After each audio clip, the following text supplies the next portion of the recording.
Here I go. I'm going all in. Get ready. I'm fine with you arguing and screaming back. Don't say anything political. Shut your face. You have to hear this in the state of Texas. You have to participate in this in the state of Texas. And I'm going to say this, that if you're a reasonable person, I don't think you can disagree with me. I don't think this is unreasonable, what I'm about to say. So here goes.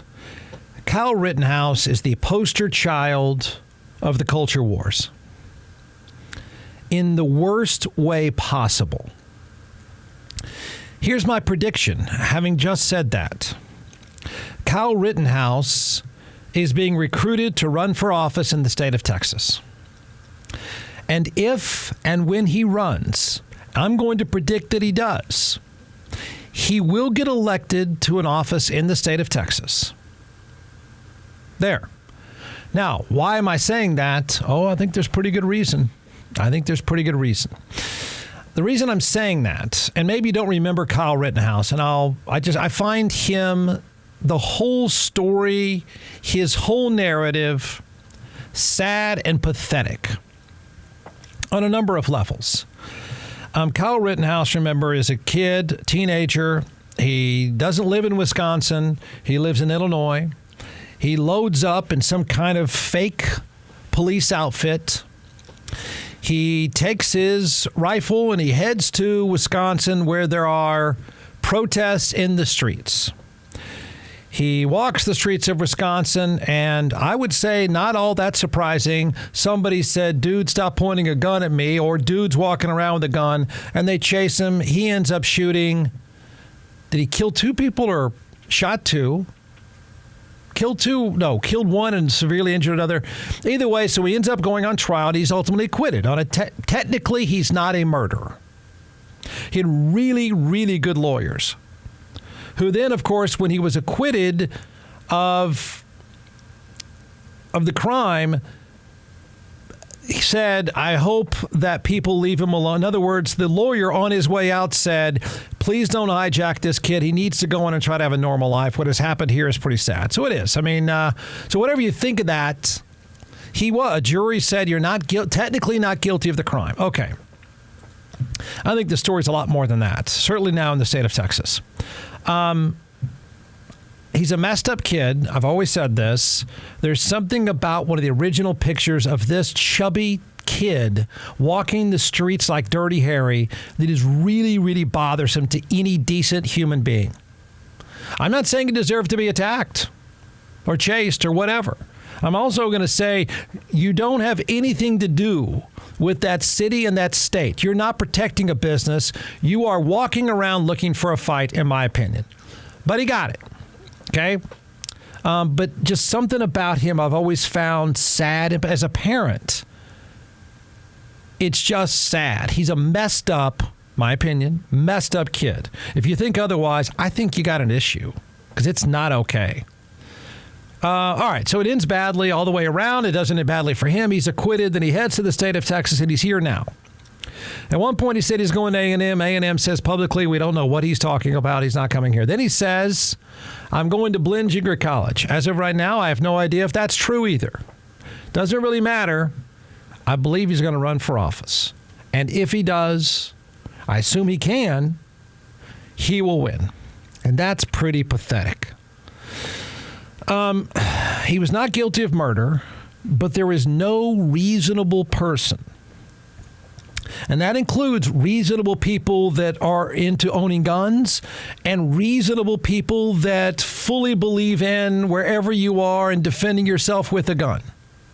None of you, no one reasonable, can say what he was doing, how he headed out the door to another city in another state, and how he was acting. There's no way reasonable people can not say, that's a bad look for me. That is a bad night for reasonable and responsible people.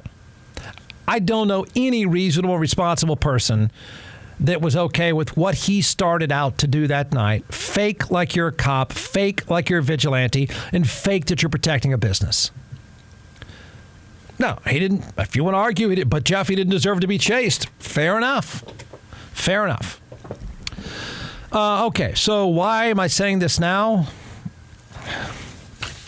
He's going to run, and he's going to win. Whatever it is. Whatever it is. Why? Because we don't live in a world that's about taxes. We don't live in a world that is about wars. We don't live in a world that's about school. We don't live in a world of anything of policy whatsoever. Nothing. All we live in is, I hate you. Somebody says, I hate you too. Done. There. That's it. All right, so here you go. The Rittenhouse Foundation, according to Yahoo, as a nonprofit that protects human and civil rights secured by law, including individuals' inalienable right to bear arms, and ensures the Second Amendment is preserved through educational legal assistance. That's the Rittenhouse Foundation. Again, sounds righteous. That's your guy? Really? That's you? That guy's responsible? That guy's responsible. He's a good representation of you? Really? That's what you want? That's the representation you want? Him? That's shocking. If so, I think it's a bad look for reasonable people. But I don't think it stops there. And I think this kid is hijacked. It's exactly what I said a couple years ago. He's going to get hijacked. He needs to go off and go to school and date and get a job and get on with his life. And instead, he has been hijacked in a world that will suck you into a vortex of culture wars that is nothing about policy. Nothing.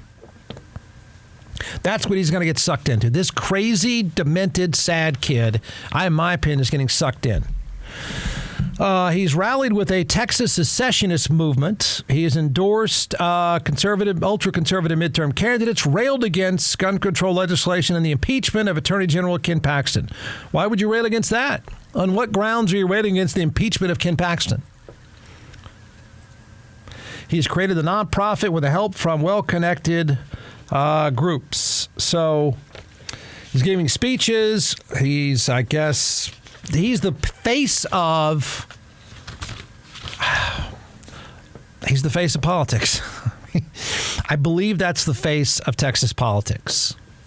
Not quite yet,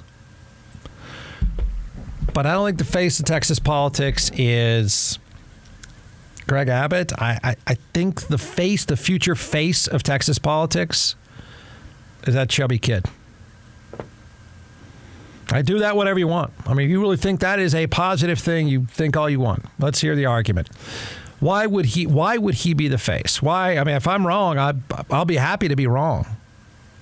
Does he talk about taxes at all? Streets, schools, anything? Anything having to do with your taxes? So I think that the fact that he is out there giving speeches, I guess he's not going to class after all. So we sucked him out of Illinois to bring him down here, to hijack him, to use him as the poster child of a culture war. That's what I think has happened here. And this is a chubby, demented kid that does no business doing this and needs to get on with his life. And I say that as a concerned parent. And his mom's a mess, obviously. What I thought was going to be the worst thing that could happen to him is that he'd get hijacked to be in culture war politics is exactly what has happened now. I did not know it would be the state of Texas, but it is, of course, as usual.